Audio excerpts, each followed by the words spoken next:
Kalau belum subscribe juga segera ya, supaya kita bisa terus mengikuti channel ini dan sehingga channel ini bisa jadi berkat dalam hidupmu. Tubuh jiwa roh kami serahkan hanya kepadamu.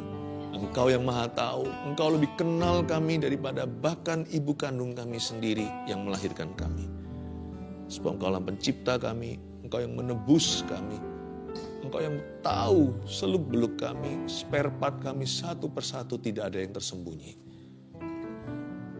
Ajari kami untuk menjaga hati kami hari-hari ini Tuhan, karena Tuhan hendak memberi kemenangan, supaya jangan sampai kami digagalkan oleh kami sendiri.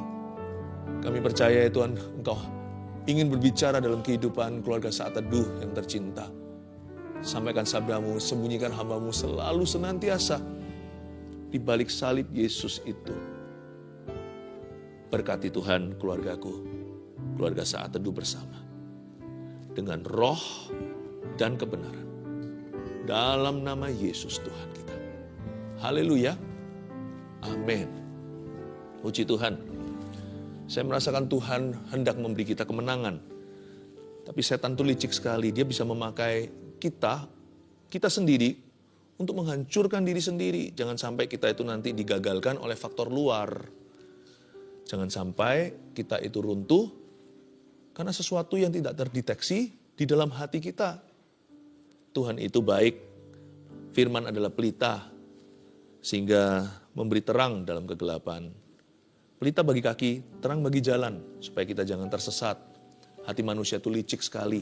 Kadang-kadang kita nggak mengerti kok hati sendiri. Oleh karena itu saya kasih judul khotbah hari ini, hati-hati jebakan emosi ini.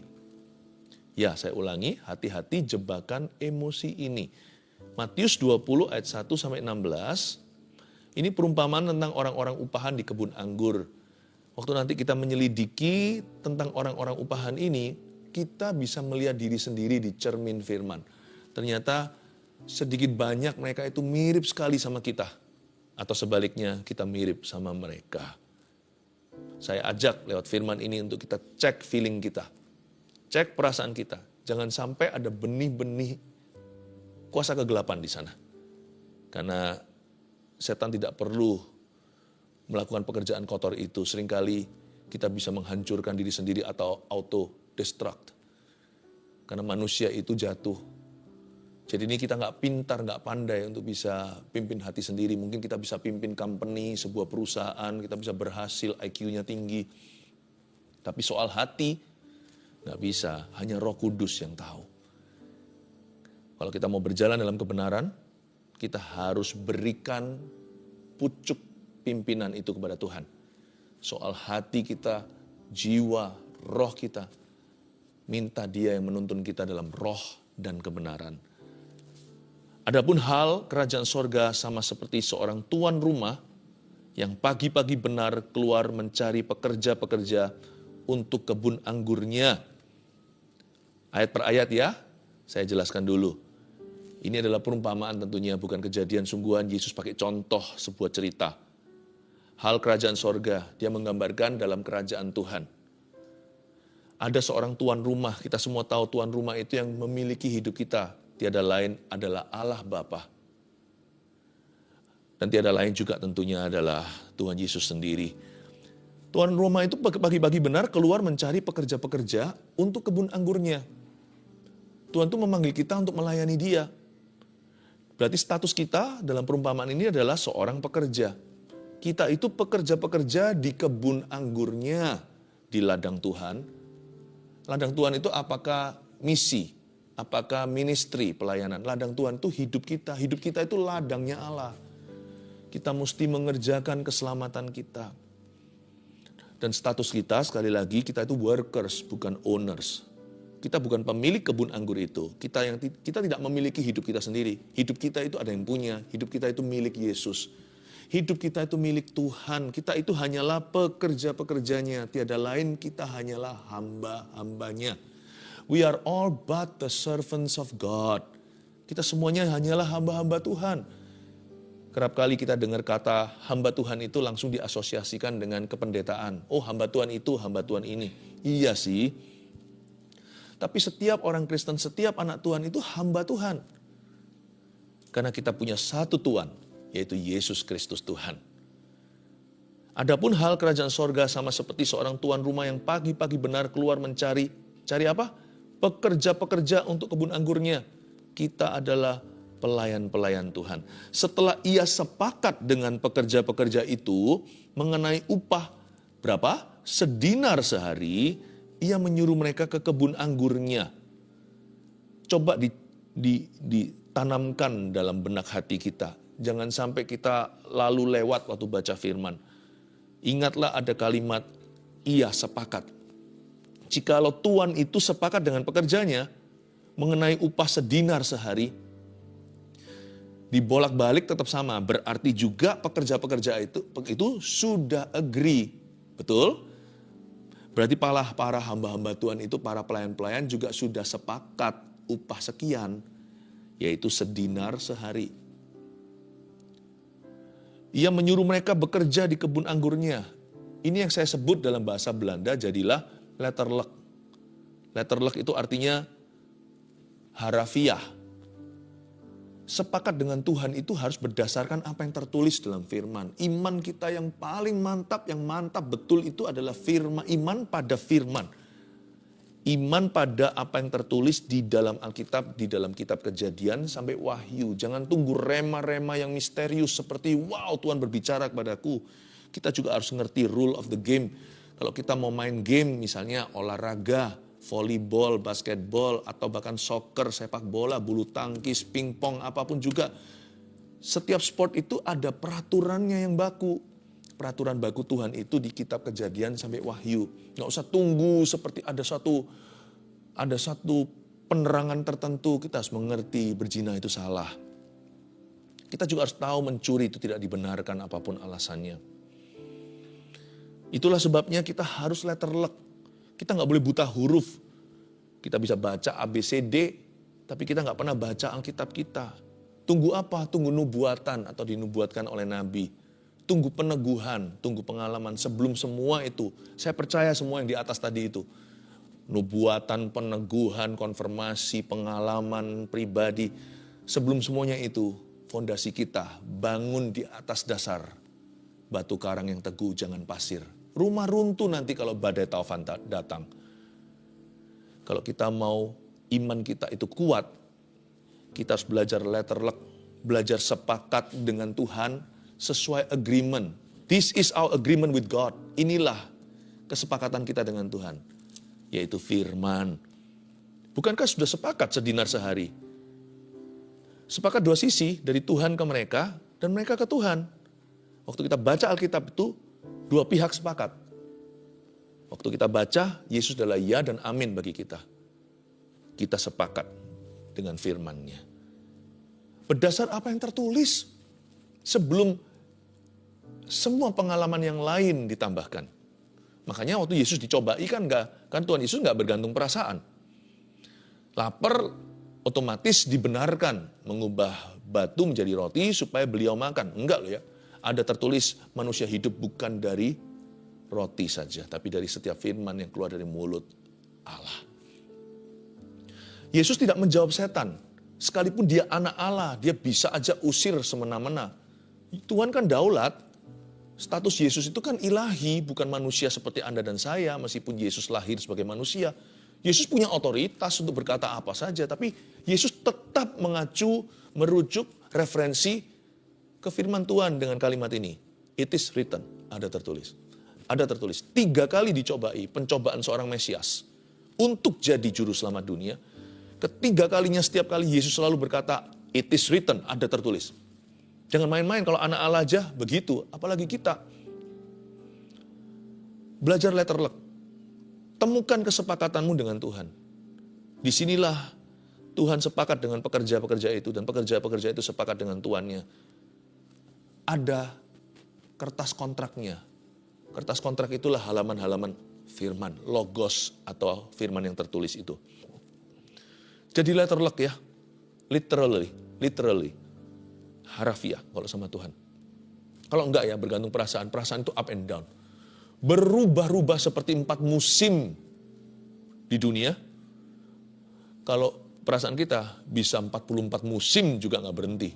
Perasaan itu bisa gonta-ganti seenak sendiri. Makanya harus punya pegangan. Pegangan kita itu kata sepakat dengan Tuhan. Ayat 3, kira-kira pukul 9 pagi ia keluar pula. Dan dilihatnya ada lagi orang-orang lain menganggur di pasar. Coba katakan orang-orang lain menganggur di pasar. Ayo, siapa lagi ini? Sebelum mereka jadi pekerja-pekerja di kebun anggurnya, mereka adalah orang-orang lain yang menganggur di pasar. Sebelum kita itu menjadi hamba-hamba Tuhan dalam hidup ini, kita semua itu sama-sama orang berdosa yang nganggur hidupnya.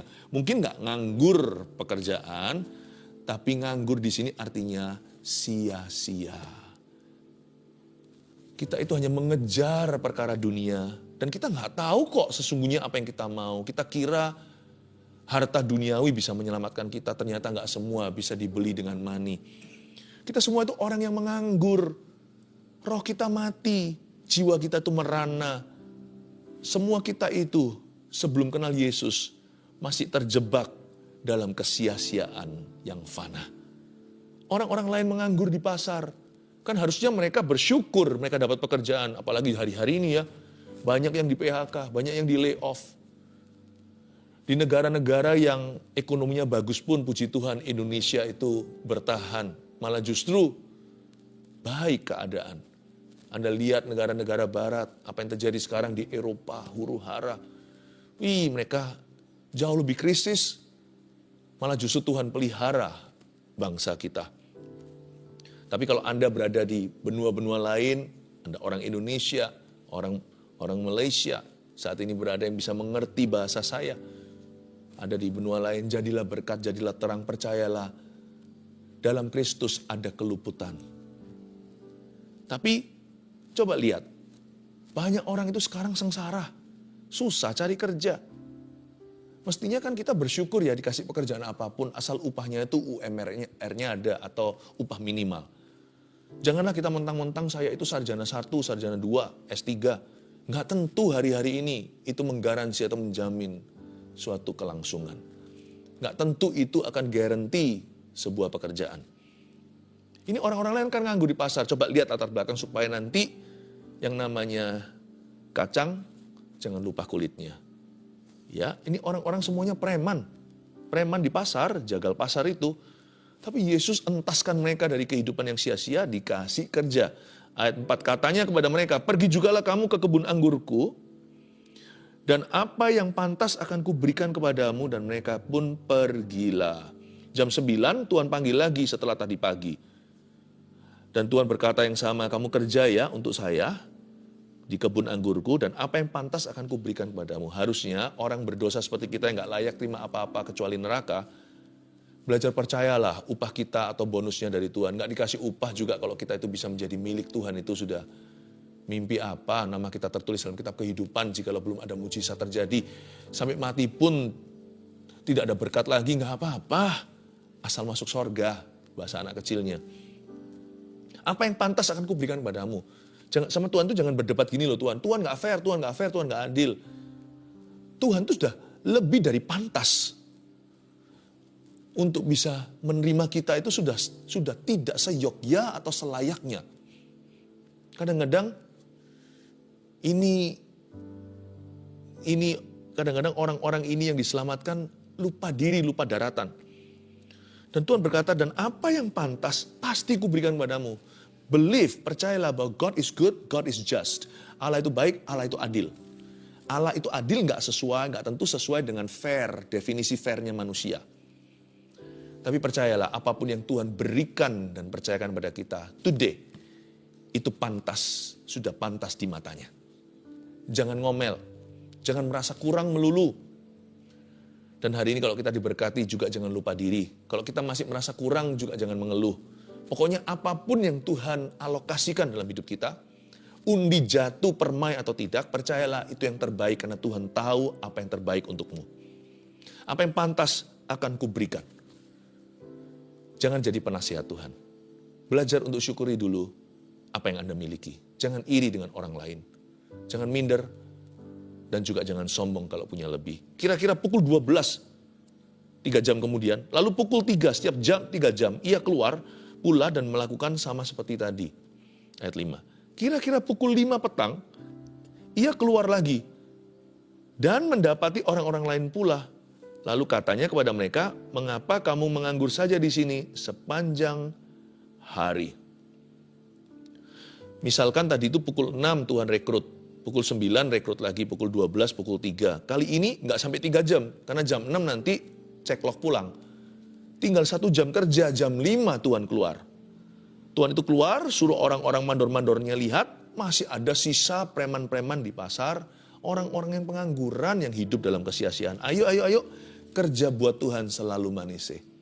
Dipanggil sama Tuhan, tapi sisa 1 jam lagi Tuhan datang. Sisa 60 menit lagi, udah gajian. Ayat 7, kata mereka kepadanya, karena tidak ada orang mengupah kami.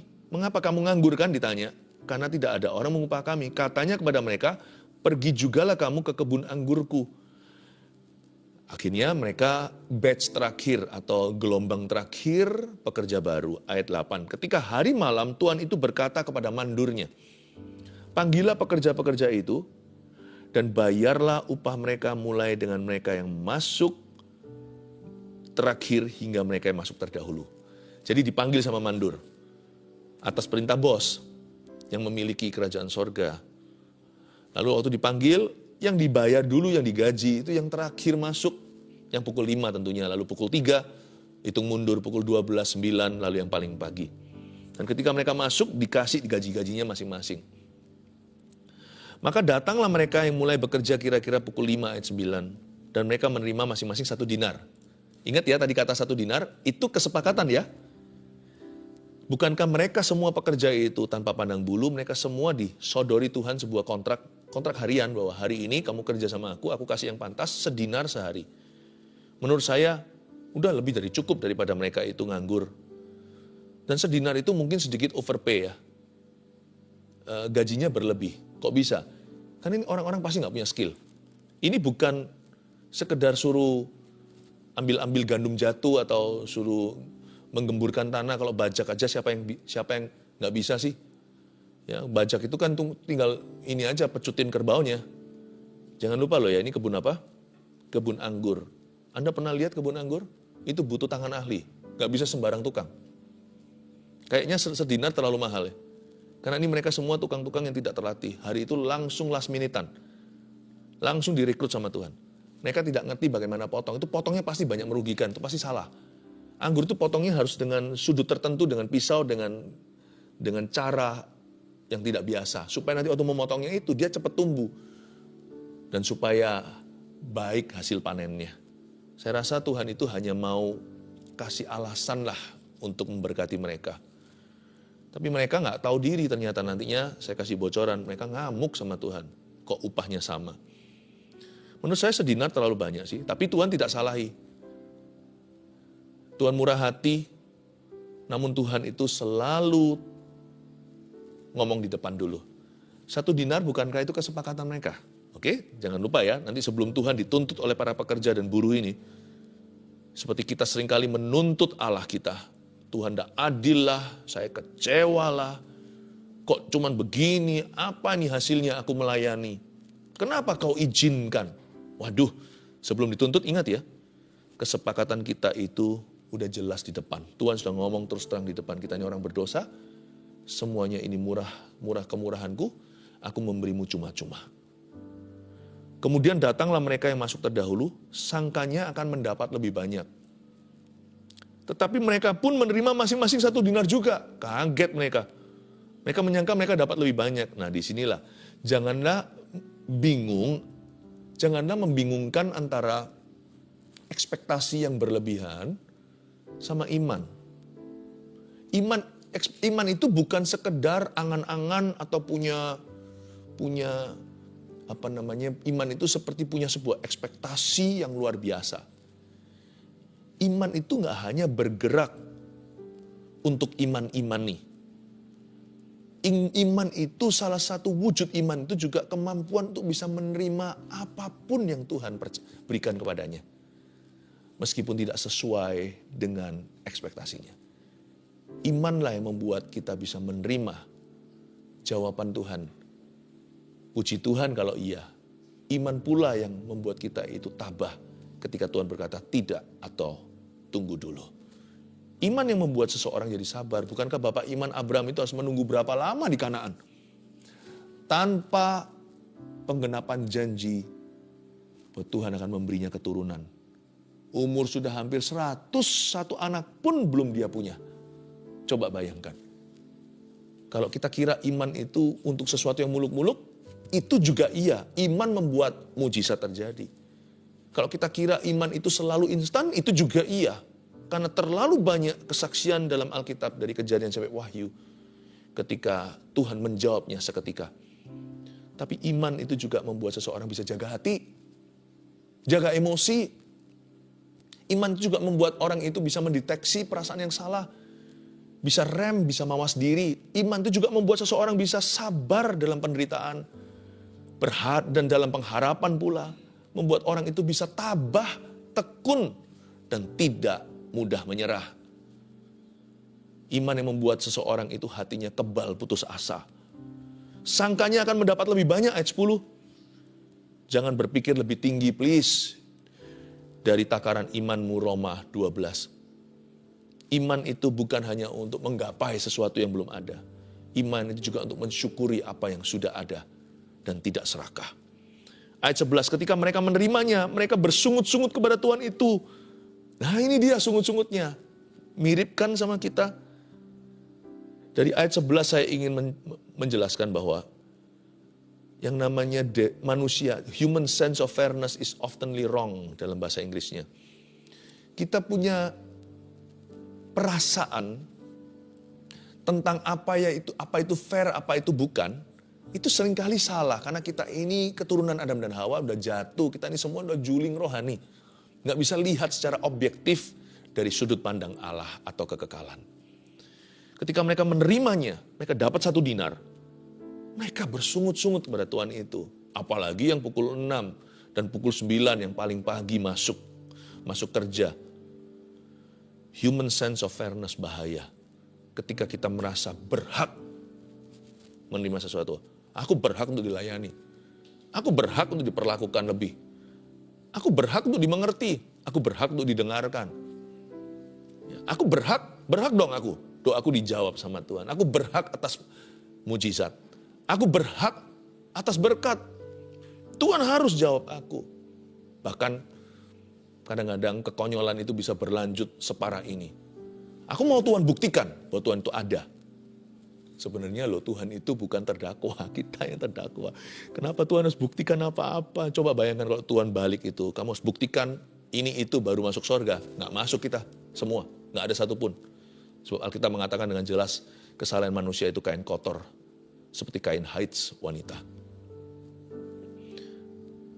Ada orang yang berani sampai bilang, aku mau Tuhan buktikan bahwa dia mencintai aku. Tapi anehnya ya, ini saya anggap aneh. Tidak jarang Tuhan itu buktikan. Berarti dari sana saya melihat seorang papa yang ngalah. Kalau Tuhan datang selalu sebagai hakim, matilah lu dan gua, matilah kita. Karena kita ini orang berdosa, sampai kapan kita itu bisa bersihkan diri dan bayar dosa kita. Api neraka pun tidak bisa mencuci kita bersih selama-lamanya. Makanya ada hukuman kekal, ya kan? Ketika mereka menerimanya, mereka bersungut-sungut pada Tuhan itu.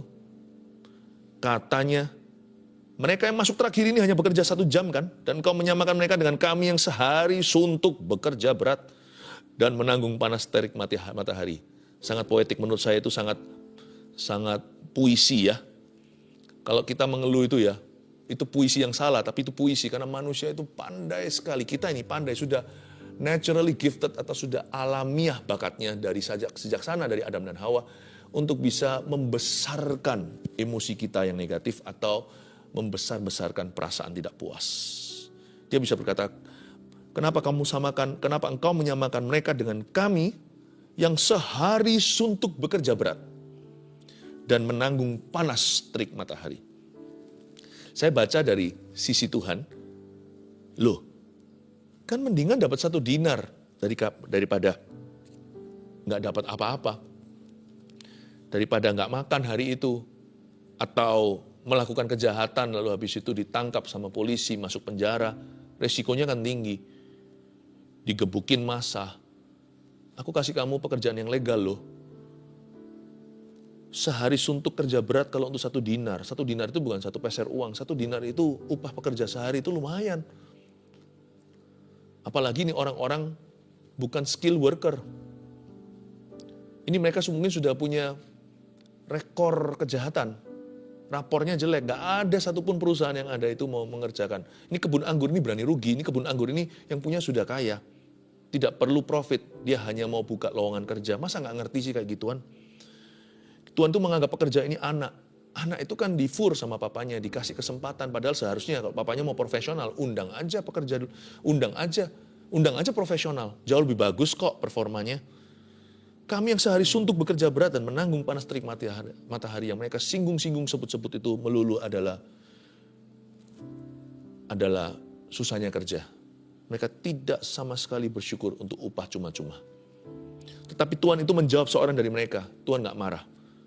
Saudara, waduh indahnya Tuhan ya. Dipanggil saudara.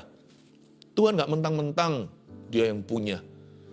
Tuhan tuh gak punya bossy attitude atau sikap hati seorang bos. Gak ada. Saudara, aku tidak berlaku tidak adil terhadap engkau.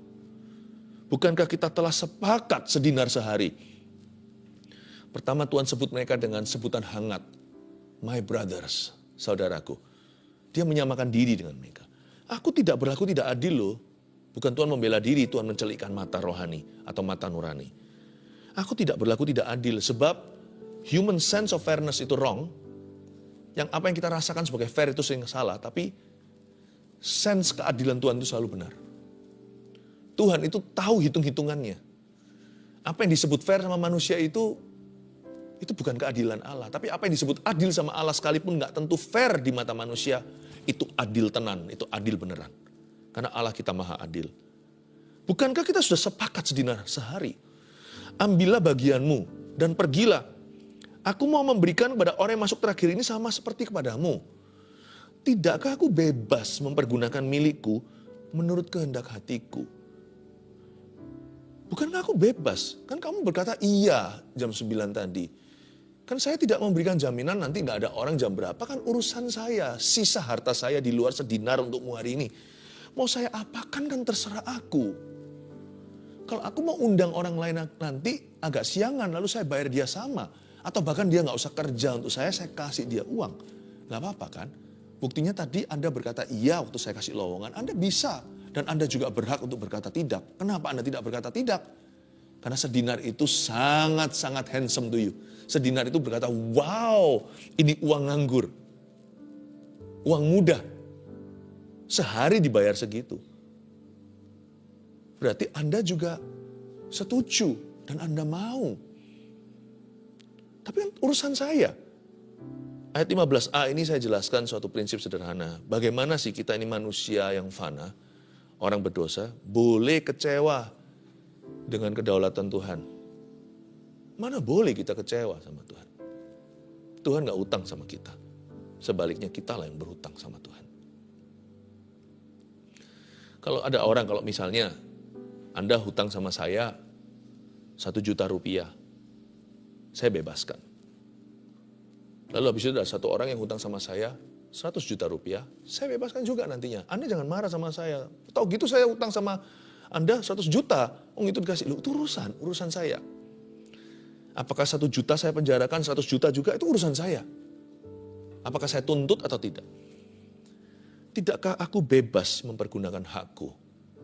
Bukankah aku yang punya uangku? Aku yang punya kebun anggur ini. Bahkan dalam perumpamaan ini gak tertulis, tapi saya tambahkan dalam doktrin firman dengan jelas bahwa Tuhan bahkan memiliki kita.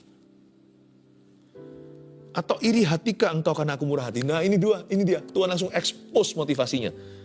Tahu gak Tuhan telanjangi mereka? Apa yang membuat mereka iri? Motivasinya adalah pride atau kesombongan. Itu yang disebut dengan spirit of entitlement atau roh yang merasa dirinya layak menerima. Aku berhak, nah itu adalah akarnya perasaan berhak itu adalah kesombongan dan lupa diri. Ayat 16, demikianlah orang yang terakhir ya akan menjadi terdahulu Dan yang terdahulu akan menjadi yang terakhir. Saya ada satu renungan di sini. Menurut saya sih, upahnya sama-sama sedinar, tapi yang diuntungkan itu yang pukul 6. Lalu kemudian pukul 9. Mau tahu kenapa? Memang sama-sama dapat sedinar, tapi kalau mereka nggak bersungut, mereka akan berubah statusnya dari pekerja harian, mungkin dijadikan pekerja tetap sama Tuhan. Dan kalau saya jadi tuan kebun anggur ini, saya pasti ambil yang jam 6. Karena lebih pengalaman. Ada sesuatu yang nggak bisa diukur dengan sedinar. Experience. Karena dia motong pukul 9 salah semua, mandurnya ajari, waktu dia sampai pukul 12 dia sudah mahir. Sedangkan yang pukul 5 paling cuma ambil-ambil sampah. Nanti kalau sampai dia nggak sungut, sayangnya semua yang early, yang awal itu sungut semua, makanya nggak kepake sama Tuhan. Nggak dipakai lagi lah sama Tuhan, cuma sekali itu saja. Kalau saya jam 6, 9 sama jam 12 lah. Mereka sungguh-sungguh dan terima dengan legawa, lapang dada, dan berkata, terima kasih ya Tuhan, kau baik dan murah hati. Saya pasti berkata, kembali. Yang jam 5 pergi, jam 3 juga pergi.